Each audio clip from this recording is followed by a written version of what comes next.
ਇਹ ਬਹੁਤ ਬਾਹ ਪੈਦਾ ਕਰਦਾ ਹੈ।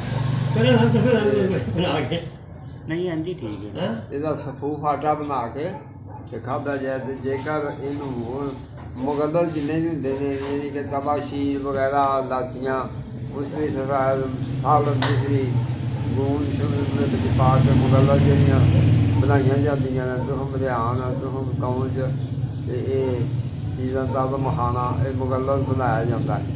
ਉਸ ਮੁਗੱਦਲ ਦੇ ਵਿੱਚ ਤੁਹਮ ਕੌਂਜ ਵੀ ਪਾਏ ਜਾਂਦੇ ਨੇ ਜਾਂ ਜਿਸ ਤਰ੍ਹਾਂ ਤੁਹਮ ਸੰਘਾੜੇ ਵੀ ਪਾਏ ਜਾਂਦੇ ਨੇ। ਅਤੇ ਇਹ ਮੁਗੱਦਲ ਜਿਹੜਾ ਹੈ ਕੁਵਤ ਬਾਹ ਪੈਦਾ ਕਰਦਾ ਹੈ, ਮਣੀ ਨੂੰ ਬਾਝਾਂ ਕਰਦਾ ਹੈ, ਮਣੀ ਨੂੰ ਜ਼ਿਆਦਾ ਕਰਦਾ ਹੈ।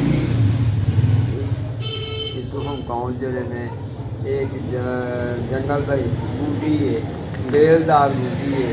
ਉਸ ਬੂਟੀ ਦੇ ਫਲੀਆਂ ਲੱਗਦੀਆਂ ਨੇ ਜੋ ਫਲੀਆਂ ਦੇ ਵਿੱਚ ਤੁਹਮ ਹੁੰਦੇ ਨੇ। ਜਿਸ ਤਰ੍ਹਾਂ ਮਟਰ ਹੁੰਦੇ ਨੇ ਮਟਰਾਂ ਦੇ ਵਿੱਚ ਬੀਜ ਹੁੰਦੇ ਨੇ, ਮਟਰਾਂ ਨੂੰ ਫਲੀਆਂ ਹੁੰਦੀਆਂ ਨੇ ਚੌੜੀਆਂ ਚੌੜੀਆਂ। ਤੇ ਇੱਕ ਫਲੀ 'ਚ ਕਿੰਨੇ ਕੁ ਬੀਜ ਹੋਣਗੇ? ਇੱਕ ਫਲੀ ਦੇ ਕਮ ਅਜ਼ ਕਮ 3 ਤੋਂ 5 ਤੀਕਰ ਬੀਜ ਹੁੰਦੇ ਨੇ, 3 ਤੋਂ 5 ਤੀਕਰ। ਤੇ ਕਿਹੜੇ ਇਲਾਕੇ 'ਚ ਹੁੰਦੀ ਹੈ? ਇਹ ਜ਼ਿਆਦਾਤਰ ਸਿੰਧ ਦੇ ਇਲਾਕੇ 'ਚ ਇੰਡੀਆ ਦੇ ਵਿੱਚ ਹੁੰਦੀ ਹੈ, ਸਾਡੇ ਪੰਜਾਬ ਵਿੱਚ ਨਹੀਂ ਹੁੰਦੀ। ਅੱਛਾ ਹਾਂ।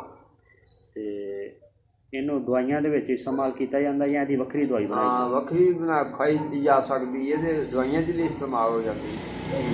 ਦਵਾਈਆਂ ਸਫੂਰ ਮੁਗੱਦਲ ਦੇ ਵਿੱਚ ਪਾਈ ਜਾਂਦੀ ਹੈ।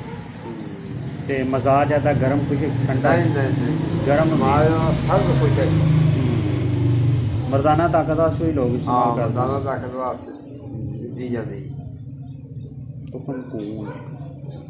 ਜੀ ਤੇ ਹੋਰ ਇਹਦਾ ਕੀ ਮਤਲਬ ਮਹਿੰਗੀ ਕਿੰਨੀ ਕਿ? ਪੂਰਾ ਰੁਖਸਤ ਦਾ ਛਿੜਿਆ ਮਹਿੰਗੀ ਕੀਮਤ ਕੀ ਹੈ ਇਹਦੀ? ਇਹਦੀ ਮਹਿੰਗੀ ਕੀਮਤ ਨਹੀਂ ਇਹਦੀ। ਅੱਛਾ ਅੱਛਾ। ਇਹ ਪਾ ਲਵੋਗੇ ਤੇ ਕੋਈ 150 ਰੁਪਏ ਦੀ 125 ਰੁਪਏ ਦੀ ਪਾ ਮਿਲ ਤੇ ਜਾਂਦੀ। ਕਿੰਨੀ ਮਕਦਾਰ ਦੇ ਵਿੱਚ ਇਸਤੇਮਾਲ ਕਰਨੀ ਚਾਹੀਦੀ? ਇਸਤੇਮਾਲ ਜ਼ਿਆਦਾ ਤੋਂ ਜ਼ਿਆਦਾ 2 ਤੋਂ 4-5 ਮਾਸੇ ਦੀ ਅੱਛਾ ਖੁਰਾਕ ਦਿੱਤੀ ਜਾ ਸਕਦੀ ਹੈ। ਹਾਂਜੀ। ਤੇ ਦੁੱਧ ਦੇ ਨਾਲ ਪਾਣੀ? ਦੁੱਧ ਨਾਲ ਦੁੱਧ ਨਾਲ